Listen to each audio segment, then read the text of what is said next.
রোজা রাখা মানে আমরা অনেকেই মনে করি যে না খেয়ে থাকা আর কি পানি ছেড়ে দাও। অনেকেই মনে করি এটা রোজা মানে আমাকে না খেয়ে থাকতে হবে আর পানি ছেড়ে দেওয়া লাগবে, স্ত্রী সহবাস ছেড়ে দেওয়া লাগবে। কিন্তু এর চেয়ে বেশি ইম্পর্টেন্ট একটা বিষয় আমরা ভুলে যাই, সেটা হলো রমজান মাসে রোজা রাখার অর্থ হচ্ছে আল্লাহ পাকের সমস্ত কবিরা সগীরা গুনাহ ছেড়ে দেওয়া। রোজা রেখেছি, গীবত করলাম, রোজা হবে কিনা? রোজা রেখেছি, মিথ্যা কথা বলছি, হবে রোজা?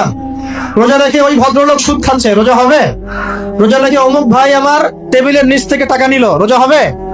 অমুক ভাই মানুষের সম্পদ আত্মসাৎ করে ফেললো, হবে? অমুক বোন বেপরদায় বাইরে বের হয়ে গেল, রোজা হবে? অমুক ভাই মনে করেন ওই যে গার্লফ্রেন্ডের সাথে চলে গেল ডেট করতে, রোজা হবে কিনা? অনেকে পর্নোগ্রাফি দেখছে রোজা রেখে, রোজা হবে কিনা? এই যে কবিরা গুনাহ যেগুলো আছে, যত রকম কবিরা গুনাহ, এই গুনাহগুলোতে লিপ্ত থাকলে রোজা ভেঙে যায়। আল্লাহ পাক আমাদের সবাইকে কবিরা গুনাহ মুক্ত রোজা রাখার তৌফিক দান করুন।